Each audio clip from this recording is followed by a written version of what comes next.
Hi friends, welcome to my YouTube channel Sanjay Academy. Today we will discuss about how to solve previous year question paper.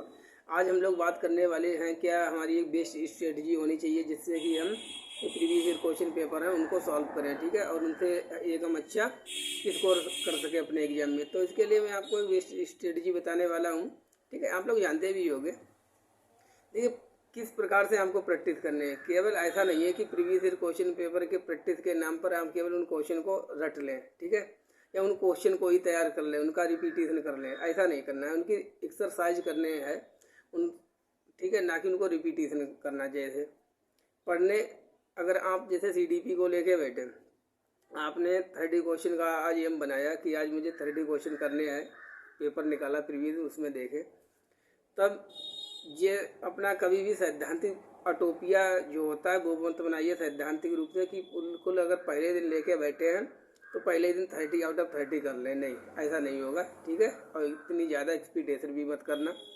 आ जाए वो 30 out 30 वो अलग बात है, लेकिन पहले से इतना ज़्यादा सैद्धांतिक होकर नहीं तैयारी करना। तब आप 30 क्वेश्चन लेके बैठे, अब उनको आराम से सॉल्व कीजिए, ठीक है। जितने हो पाए, 10 हो, 15 हो, 20 हो, जितने ज़्यादा हो जाएं या कम हो, don't worry about that.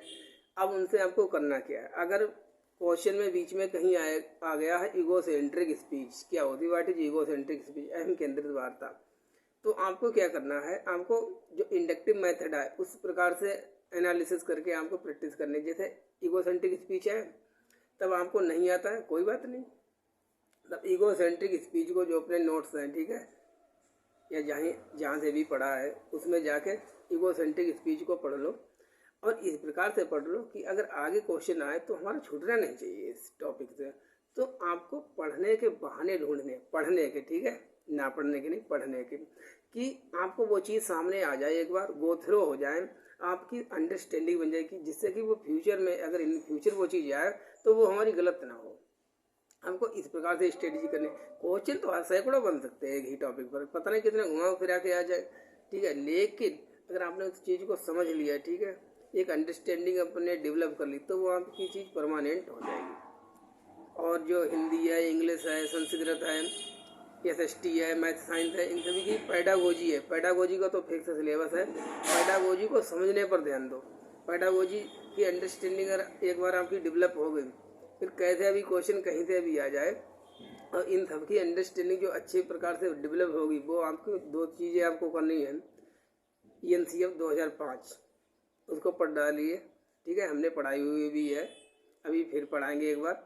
ENCF NEP, इनसे जो कीवर्ड्स निकलते हैं, ठीक है, उनसे आपकी अंडरस्टैंडिंग डेवलप होगी कि 5E कॉन्सेप्ट क्या है, इसको कैसे अप्लाई करें।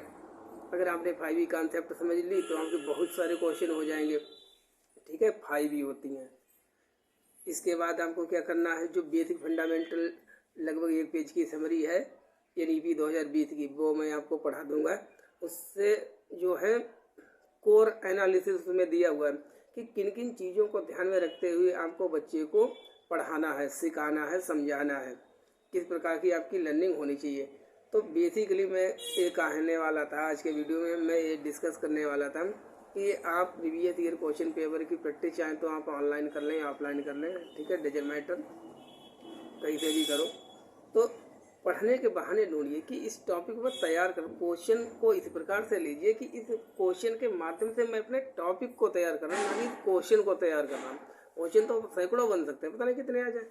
चलिए ठीक है, अगर आपका और कोई भी डाउट है तो वो आप पूछ लेना। मिलते हैं नेक्स्ट वीडियो में। Thank you for watching.